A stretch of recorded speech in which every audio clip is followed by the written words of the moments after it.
What started as a partisan brawl in Texas has become a national story as Governor Greg Abbott moved to create 5 new Republican districts, the process called gerrymandering.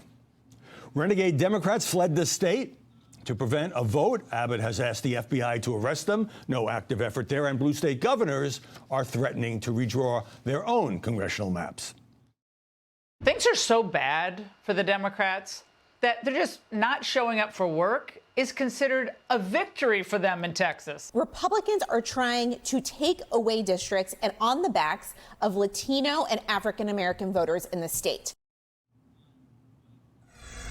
Joining us now from Austin, Karl Rove, the Fox News contributor and former Bush White House official. Karl, let's start with your home state where all the action is and all the media coverage. Does it look bad for the renegade Democrats who hightailed it out of Texas and are now facing possible arrest? Because the press sure seems to be rooting for them. Well, it is bad for them because back here in Texas, they're seen as not doing their job, and they're saying things that are simply not true. Take the Democrat spokesman you had on the CNN program.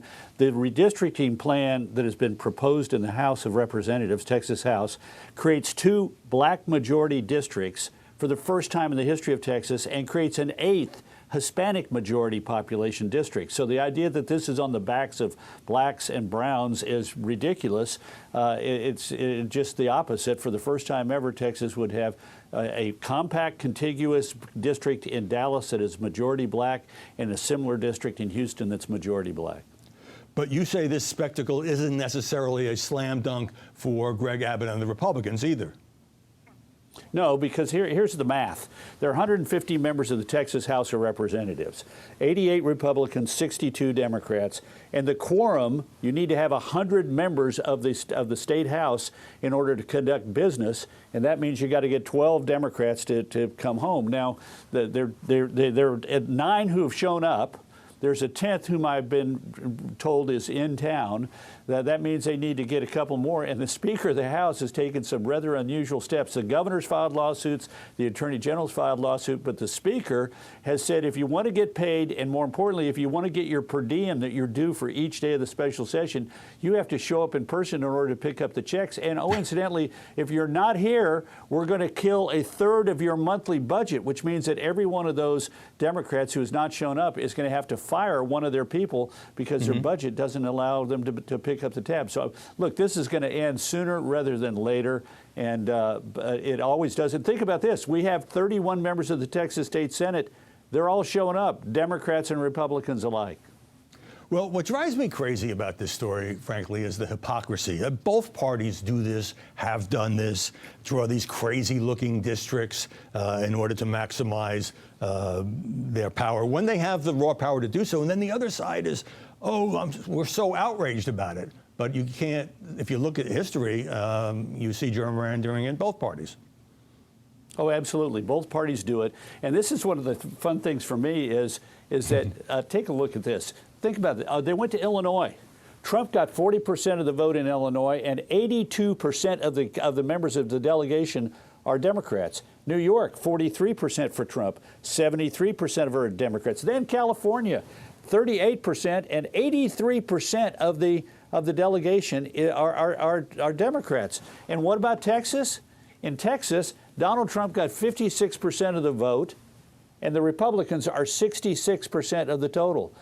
Now, what will happen is if the new plan is adopted, then 79% of the delegation will be Republican. That's assuming that the Republicans defeat a popular, albeit troubled, Democrat incumbent in South Texas who ran 6 points ahead of Kamala Harris. But then they wouldn't be as partisan redistricted as either California or Illinois, and slightly more partisan redistricted than New York.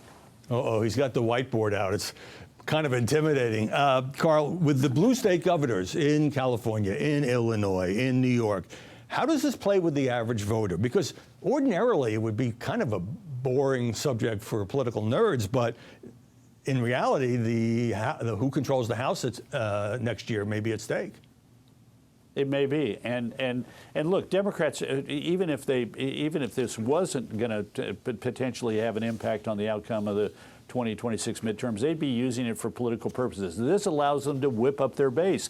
The governor of New York is prohibited by her state constitution from redistricting in the middle of the decade, and she's talking about doing exactly that. How Illinois could go any further in gerrymandering is beyond me. They could look at that map. It is one of the weirdest maps I've seen, and I've been following redistricting for a long time. And California, again, their constitution says it will be done by an independent commission, and now the governor's saying, well, we're going to pass a legislative proposal, and then we'll go to the voters in November and get them to retroactively dismiss the commission and allow this to happen for the purpose of the next election. Talk about, sort of a weird machination. That ain't going to work. Well, Karl Rove, thanks very much for your analysis from Texas. We appreciate it. Hey everyone, I'm Emily Campagno. Catch me and my co-hosts Harris Faulkner and Kaylee McEnany on Outnumbered every weekday at 12 p.m. Eastern, or set your DVR. Also, don't forget to subscribe to the Fox News YouTube page for daily highlights.